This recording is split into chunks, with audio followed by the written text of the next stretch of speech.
김성호 최고위원의 발언이 있겠습니다. 네, 어제 국가통계와 관련한 특정 사안 감사 보고서를 공개했습니다.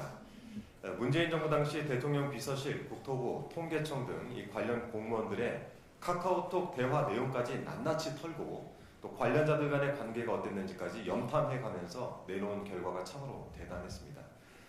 주택통계, 소득통계, 고용통계가 부당하게 왜곡되었다면서 관련 공무원 등 14명에 대해 징계를 요구하고 17명은 인사자료 통보 대상자가 되었습니다. 최재 감사원장, 그리고 유병호 당시 사무총장, 이렇게 밟아놓고 나니까 기분이 좋습니까? 이 감사는 시작부터 잘못된 표적감사였습니다. 일례로 주택통계의 경우 민간통계와 국가통계의 결과가 서로 다른데 이것 조작 아니냐라는 이 어처구니 없는 의혹에서 출발한 것입니다. 저도 한때 주식시장에서 통계를 담당했던 사람인데 표본도 다르고 지수 작성 방식도 다르고 자료 수집 방식도 다른 통계를 동일선상에 놓고 비교할 수 없다는 것이 상식 중의 상식입니다. 이런 멍청한 문제의식에서 억지로 출발한 감사가 멀쩡한 이가 있겠습니까? 지난 2023년 국정감사에서 저를 비롯한 국토교통위원회 위원들이 이 감사의 문제점을 낱낱이 지적했습니다. 그런데 감사원은 귓등으로도 듣지 않았나 봅니다. 묻지도 따지지도 않고 표정만 쏘아 맞추기 위한 감사였다는 사실, 이번 감사 결과로 더 분명해졌습니다. 이미 전 정권이 되어버린 윤석열 정권의 잔당들이 전 정권의 숨통을 기어이 끊어놓겠다라는 이 의지가 부른 희대의 사건입니다.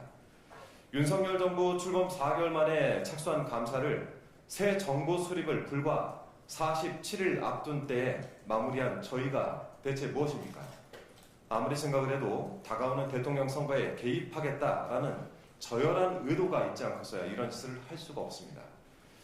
민주정부의 성과를 흔적도 없이 지우거나 오욕하고 또 민주진영 인사들을 끝없이 괴롭히다 못해서 민주주의에 꽂힌 선거까지 분탕질을 치겠다는 것입니까? 이러려고 내란숙 윤석열이 최재 감사원장을 그렇게 애지중지했나 봅니다. 지난 14일 윤석열은 내란 우두머리 혐의 형사재판에서 비상계엄을 선포한 이유 중 하나로 국회 감사원장 탄핵 시도를 거론했습니다. 내란숙의 윤석열은 자신의 수족 같은 최재 감사원장을 생각해서 비상계엄을 선포하고 탄핵이 기각되어 살아 돌아온 최재 감사원장은 윤석열을 위한 마지막 헌정으로 이 표적감사를 갖다 바친 것 아니겠습니까? 정말 좀비 같은 자들입니다. 보좌 할 대상도 없는 대통령 비서실, 경호 대상이 사라지는 대통령 경호처의 극렬 저항도 계속되고 있습니다. 수사 대상인 피의자 정진석 비서실장, 그리고 김성훈 경호처 차장이 경찰 압수수색을 막아서는 기상천외한 사태가 벌어졌습니다.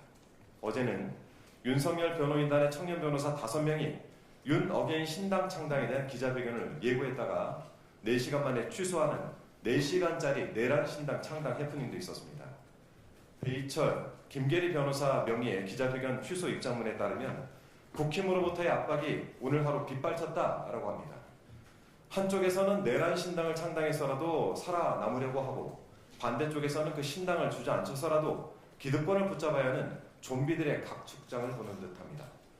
내란숙 윤석열은 부적절하고 위험한 선례를 무수히 남겼습니다. 표적감사의 정적 죽이기는 물론 거부권 남발의 계몽령 선포, 파면당한 부끄러움도 없이 지지 세력을 규합하는 일까지 윤석열 이전에는 그 누구도 시도할 생각조차 하지 않았던 일들을 저질렀습니다. 지금도 내란은 끝나지 않았고 내란 세력의 폐악질은 계속되고 있습니다. 그러나 하나 충고해줄 말이 있습니다. 앞선 사례인 선례는 규칙이나 법칙으로 삼는 근거, 즉 전례가 된다는 사실을 명심해야 합니다. 그리고 새 대통령과 정부에게 이런 위험한 전례를 인수하는 일은 없어야 되겠습니다.